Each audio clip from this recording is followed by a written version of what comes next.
안녕하십니까. 송프로 실전 경매 송프로입니다. 오늘 주제는요. 입찰주의, 선순위 전세권자의 비밀입니다. 선순위 전세권자가요. 어떻게 배당 신청을 하느냐에 따라서 낙찰자에게 크나큰 시련이 닥칠 수도 있고 아닐 수도 있습니다. 그 내용을 지금부터 살펴보도록 하겠습니다. 불과 며칠 전에 진행된 경매 사건인데요. 지금 보시는 아파트는 대구에서 꽤 유명한 아파트입니다. 어떤 아파트냐면요. 네, 대우 트럼프 월드 수성 전용 8사고요. 31층에 있는 아파트가 경매에 매물로 나왔습니다. 사건 번호는요. 2024 타경 100954 24년 9월 24일 날 매각이 되었습니다. 감정가는요. 6억 2,700만 원이었습니다. 최저가는요. 1회 유찰되면서 4억 3,890만 원이었습니다. 낙찰가는요. 6억 289만 원이었습니다. 감정가 대비 96.15%. 총 3분이 입찰하셨네요. 차순위는요. 5억 9,900만 원이었습니다. 그러면 차순위와 낙찰자의 금액 차이는 대략 400만 원 정도 차이가 난 것 같은데요. 낙찰자분은 그날 아마 경매 법원에서 굉장히 기분이 좋으셨을 것 같습니다. 왜냐하면 금액 차이가 얼마 안 났으니까. 그런데 이 아파트에 임차인이 한 분 계십니다. 임차인. 오늘 주제가 뭐였죠? 선순위 전세권자였습니다. 선순위 전세권자. 이분은요, 전세권 설정을 4억 5천에 하셨습니다. 그리고 전입신고를 20년 5월 4일, 확정일자는 24년 3월 26일, 배당 신청은요 24년 3월 26일, 배당 종기는요 24년 4월 1일이었습니다. 지금 제가 노란색으로 표시한 것들이 나중에 경매 결과에 엄청난 영향을 끼칩니다. 한번 보시죠. 자, 여기는 등기된 권리들을 순서대로 한번 나열해 봤습니다. 최초 20년 4월 28일 날 이 임차인은 전세권을 설정을 합니다. 그리고 20년 5월 4일 날 전입 신고를 합니다. 그 다음 20년 3월 15일 날 근저당 설정이 되고요. 같은 해 11월 1일 날 또 추가 근저당이 설정이 됩니다. 이 두 개의 근저당은요, 동일한 채권자입니다. 그리고 24년 1월 15일 날 이 채권자의 신청에 의해서 임의경매 개시 결정 등기가 됩니다. 22년 4월 27일에 이 임차인은 보증금 증액을 합니다. 기존 보증금 4억 5천에서 추가로 2천만 원을 증액을 하게 됩니다. 자, 여기서요. 전세권이 어떤 성질을 가지고 있는지, 어떤 효력을 가지고 있는지 잠깐 설명을 좀 드리겠습니다. 이 전세권이란 것은요. 우리 민법에서 규정하는 물권 중에 하나입니다. 또한 이 전세권자가 해당 부동산에 전입신고를 하고 점유를 하시면 대항력이 발생해서 임차권이라는 권리도 발생을 합니다. 다시 말해서 이 전세권자는요, 배당 신청을 할 때 임차권에 기해서 배당 신청을 할 수도 있고 전세권에 기해서 배당 신청을 할 수도 있습니다. 또한 이 전세권으로 경매를 신청할 수도 있고 이 임차권으로도 소송을 통해서 판결문을 받아서 경매를 진행할 수도 있습니다. 이 전세권이란 권리는 두 가지의 성질을 모두 다 가지고 있다고 보시면 됩니다. 자, 여기서 이 임차인이 전세권으로 배당 신청을 하는 경우와 이 확정일자로 배당 신청을 하는 경우 두 가지 경우가 있는데요. 이 본 사건에서요. 이 임차인은 확정일자부 배당을 신청을 합니다. 그래서 낙찰자에게 엄청난 피해를 줍니다. 그 내용을 한번 살펴보시죠. 자, 2024 타경 100954 사건입니다. 감정가는요, 6억 2,700만 원입니다. 그래서 지난 8월 19일 날 한번 유찰이 됩니다. 유찰이 되어서 지난 9월 24일 날 2차 기일이 잡혀서 4억 3,890만 원의 2차 경매가 진행이 됩니다. 근데 이날 총 3명이 입찰해서 낙찰 금액이 6억 289만 원입니다. 그리고 차순위 2등 하신 분이 5억 9,900만 원입니다. 이 두 분의 금액 차이는 아까도 말씀드렸다시피 400만 원 정도밖에 차이가 나질 않습니다. 그리고 매각 결정 기일은 10월 8일입니다. 10월 8일. 자, 전용 84고요. 임의 경매입니다. 임의 경매란 것은 저당권 실행이죠. 물론 아직 저희가 뭐 등기부나 기타 다른 서류를 안 본 상태에서는 전세권으로 경매를 신청한 건지 아니면 저당권으로 경매를 신청한 건지는 아직 알 수 없습니다. 한번 보겠습니다. 우선 등기부 요약본을 보시면요. 20년 4월 28일에 현재의 임차인께서 4억 5천만 원의 전세권 설정을 하셨어요. 전세권 설정. 그리고 21년 3월 15일에 저축은행에서 저당권을 설정합니다. 그 다음 21년 11월 1일 날 추가로 또 저당을 설정합니다. 24년 1월 15일 날 저축은행의 신청에 의해서 경매 결정 등기가 됩니다. 아주 간단합니다. 등기부 내용은 복잡할 게 없습니다. 근데 임차인 현황을 좀 보겠습니다.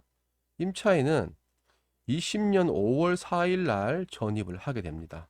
자, 여기서 전세권 설정한 날이 4월 28일입니다. 약 일주일 뒤에 전입 신고를 합니다. 그런데 이 임차인은 확정일자를 그 당시에는 받지를 않습니다. 확정일자를. 본인은 전세권 설정을 하셨기 때문에 굳이 확정일자는 필요가 없다고 생각하신 것 같습니다. 근데 무슨 연유에서인지 24년 3월 26일 날 확정일자를 받습니다. 그리고 같은 날 배당 요구 신청을 합니다. 배당 요구 종기일은 4월 1일이니 유효한 배당 요구가 되겠습니다. 근데 배당 요구 신청한 금액이 4억 7천만 원입니다. 좀 이상하죠? 분명히 전세권 설정 금액은 4억 5천만 원입니다.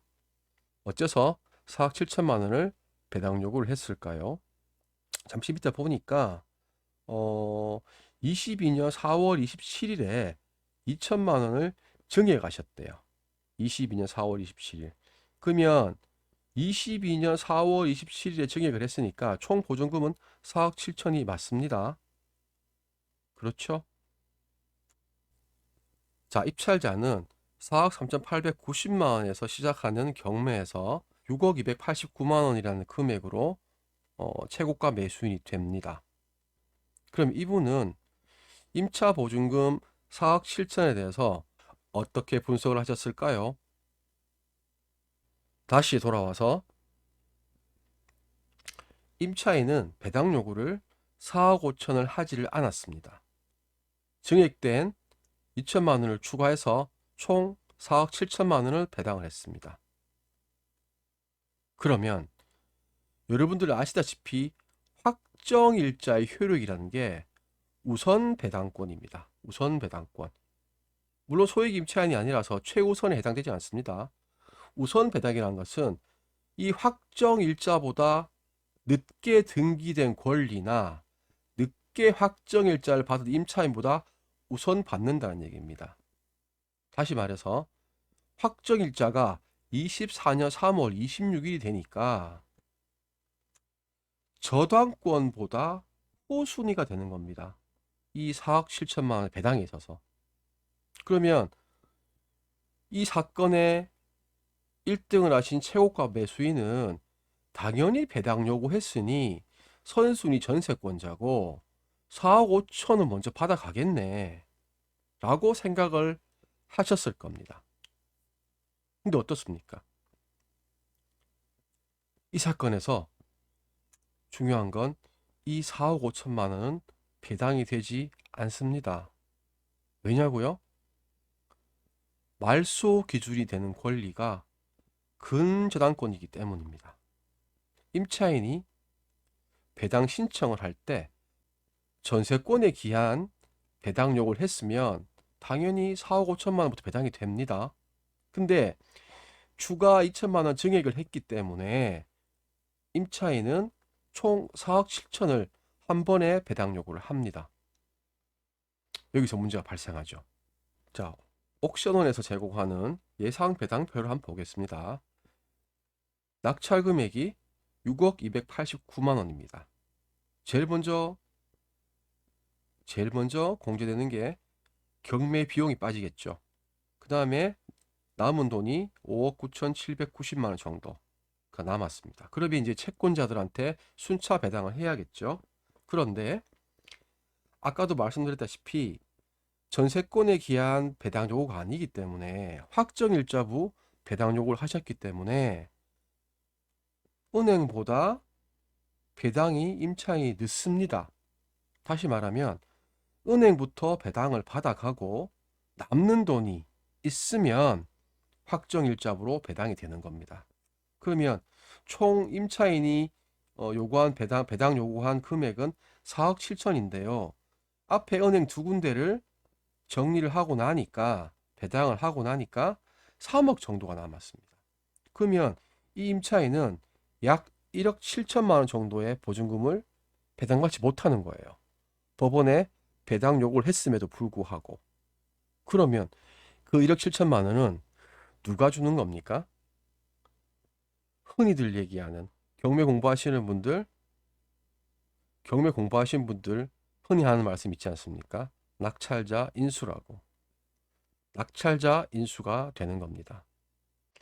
다시 말해서 말소 기준이 되는 근저당권보다 늦게 등기된 권리들은 모두 말소시킬 수가 있습니다. 그러나 말소 기준 권리인 근저당보다 먼저 설정된 권리는 낙찰자가 인수를 하셔야 됩니다. 언제까지요? 이 돈을 다 줄 수 있을 때까지. 그러면 이분은요, 전세권 설정을 하고 대항력도 갖추었어요. 주택임대차보호법상 대항력도 갖추었기 때문에 보증금을 다 줄 때까지 안 나가셔도 되는 겁니다.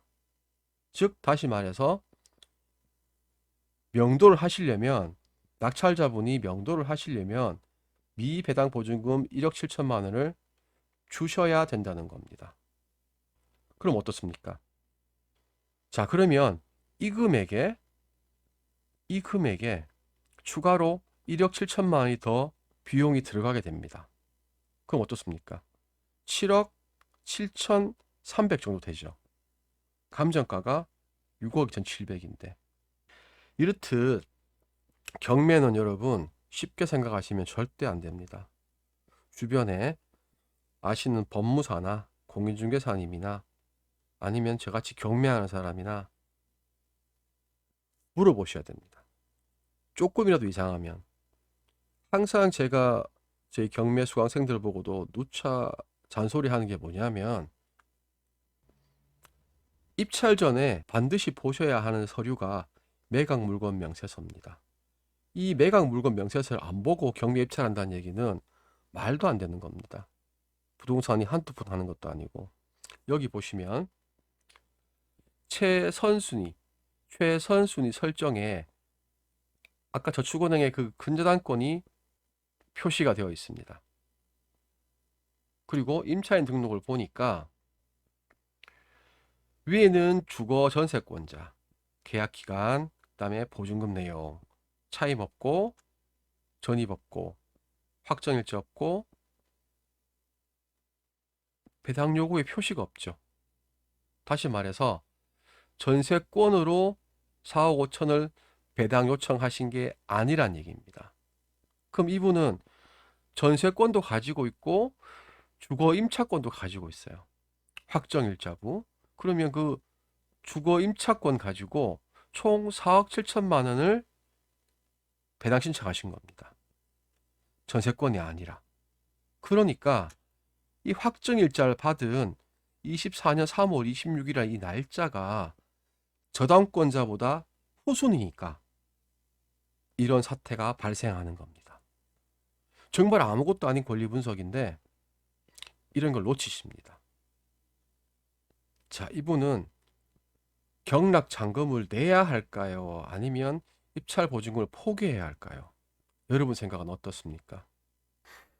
자, 오늘 선순위 전세권에 대해서 간단하게 좀 알아봤습니다.